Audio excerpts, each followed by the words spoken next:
इनको दर्शा रखा है। महाराज शांतनु की रानी थी गंगा, गंगा से भीष्म का जन्म हुआ। और भी 7 वसु पैदा हुए जिनको गंगा में बहा दिया उसने। भीष्म को छोड़ के चली गई गंगा शांतनु के पास। शांतनु ने दूसरी शादी करी सत्यवती के साथ। सत्यवती से 2 लड़के हुए, विचित्रवीर और चित्रांगद। लेकिन सत्यवती का एक पहले भी एक बच्चा था जो ऋषि महर्षि वेदव्यास कहलाए।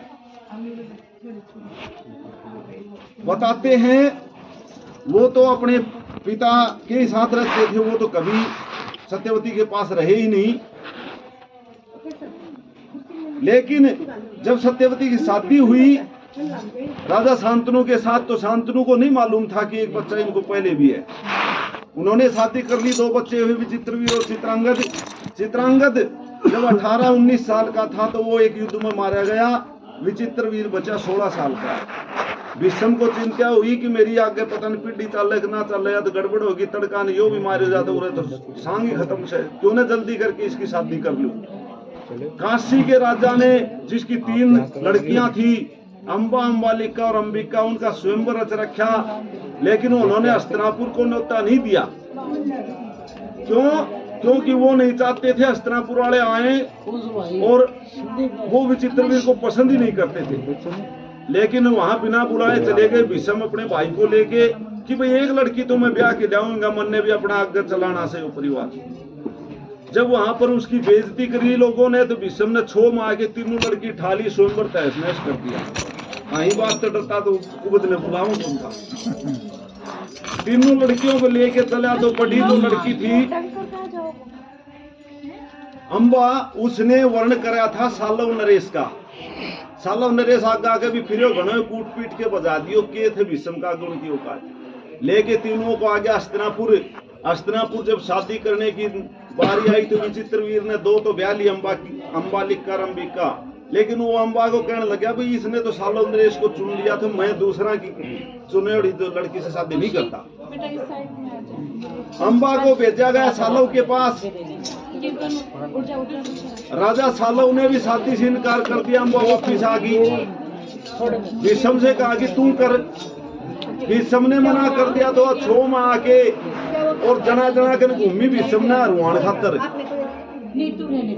वो भीष्म के गुरु के पास, परशुराम के पास भी गई।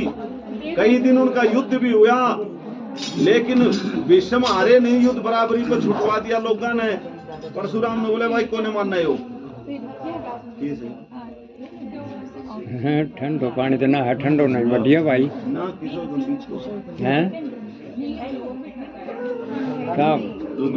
अंत में अंबा ने आत्मदाह कर लिया।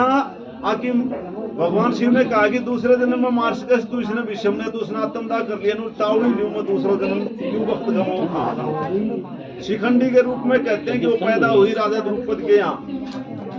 महाभारत में वो मृत्यु का कारण बनी भीष्म के। पानी। अब ये पीढ़ी जब आगे चली, सुनो भाई बात सुना करो। सुनो भाई, विचित्रवीर बिनीपुत्रा मर गया, दोनों रानी विधवा होगी। मेरे मुंह गाली नहीं देते। अंबालिका और अंबिका तो कहते हैं कि उनकी शादी या गौ नियोग महर्षि वेदव्यास से करवाया। महर्षि वेदव्यास ने उनको 1-1 बच्चे का वरदान दिया। तो उन दोनों को 1-1 लड़का हुआ। एक का धृतराष्ट्र अंधा और एक का पांडु पीड़िए का रोगी। लेकिन उस वर में एक दासी भी शामिल थी, जिसके बहुत ही सुंदर और स्वस्थ बच्चा पैदा हुआ था। चाचा विदुर कहा करते जिसको। वो विदुर को भी बराबर ही पढ़ाया लिखाया भीष्म ने। तीनों भाइयों को बराबर पढ़ाया लिखाया, उनको बड़ा करा। विदुर को महामंत्री यानी के वहां के राजकाज का सारा राजनीतिक के रूप में नियुक्त कर दिया और राजा राजगद्दी पर बैठा दिया। पांडु को था तो धृतराष्ट्र बड़ा, लेकिन वो अंधा था। अब वहीं से समस्या शुरू हुई। शादी कर दी तीनों की। पांडु के 5 हुए था तो छठा भी करना अलग फट गया, सबको पता है। और गांधारी का 100 जन्म में अब कौरव हमेशा पांडवों को खत्म करने पर तुले हुए थे। वो चाहते थे, दुर्योधन उसमें हमेशा मामा शकुनी के कहने से ये सोचता था कि मेरा पिता बड़ा था, मेरे को युवराज घोषित किया जाए।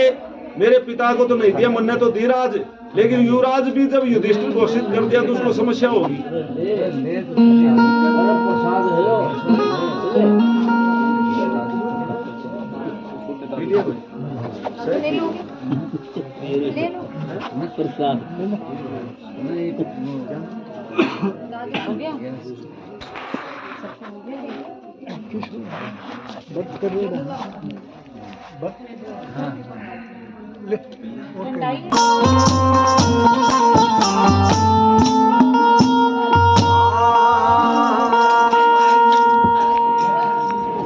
अहिल्या